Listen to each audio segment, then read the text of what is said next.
Welcome to Safety Day 2020. It's your favorite 5th grade teachers with Miss Rentschler, Mr. Larson, and Mr. Munch. We're here today to teach you all the different ways that you can be safe. So it's time to fasten your seatbelt, put on your hard hat, and get ready to learn. What rhymes with fun? Sun. We're gonna head to Ms. Rentschler's room where she'll tell us all about the sun. Don't you love the sun? It brings you happiness and warmth. However, did you know that the sun is the #1 cause of skin cancer, which affects 1 in 5 people every year, making it the most common form of cancer? In fact, 5 sunburns can double your chances of getting skin cancer. However, there is a simple way to reduce your risk, and that is by using sunscreen to protect the largest organ of your body, which is your skin. When you are getting sunscreen, you should always read the label first. You look for a couple different things. One of them being the SPF, which is going to be the number on the label.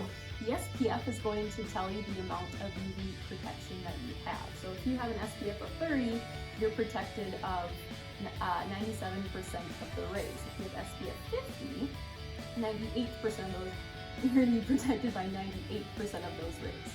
You're also going to want to check to see if it's water resistant, because if you are purchasing sunscreen that's not water resistant and you go swimming in the lake or a pool, that sunscreen is going to wash off and it's not going to protect you anymore. So you need to double check that it is resistant and going to be protecting you. When you apply it, make sure to apply it over your body. Even get those ears and feet and other places as well.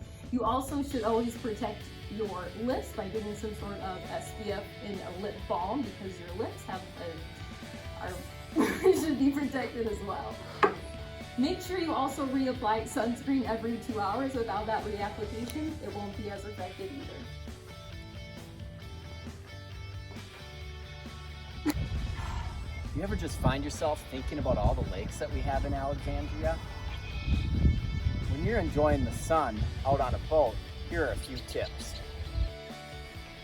Look at how safe Mr. Munch is when he is enjoying the water. Notice how he is using 2 hands and is wearing a tight-fitting, appropriate life jacket. Time to learn about safety when crossing the street. I don't know about you, but sometimes I get nervous at busy intersections. And when there's not someone to walk me across, this is what you need to do. You need to get where there's a crosswalk. As you get there, look both ways. Do it again just to make sure. When the coast is clear, take a walk across.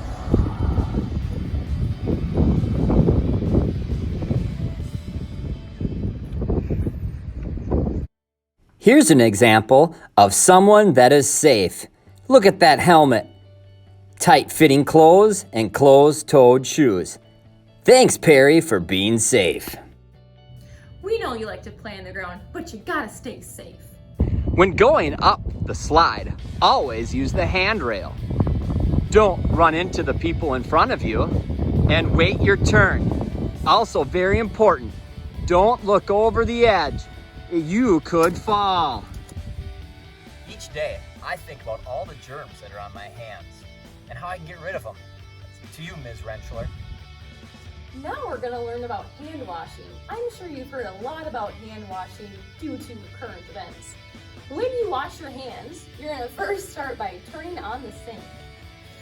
You're going to want to get your hands wet first before you apply the soap. Make sure you use warm water. Once they're wet, then you can grab the soap. You're going to want to lather up your hands, getting the fronts, the backs, in between your fingers, as well as your wrists to get a really overall clean. You're going to put them under the sink then to rinse the soap off. And then turn off the water. And it's a good idea to turn off the faucet by using your wrist or a part of clothing. That way you don't get your hands dirty. Next, we're gonna dry your hands. And if you'd like a bonus clean, you can add hand sanitizer at the end.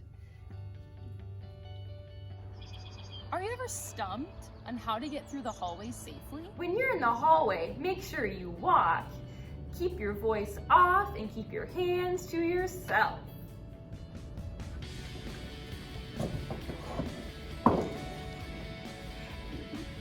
That could happen to you if you don't stay safe. Warning, high voltage, do not enter. Another way to stay safe is by reading all signs and following directions. If you notice someone looking over a fence at you, tell your parents and stay away. Not everything that looks like candy is candy. Ask your parents before eating things off the ground. Our journey together has ended safely. Thank you for joining us for Safety Day 2020.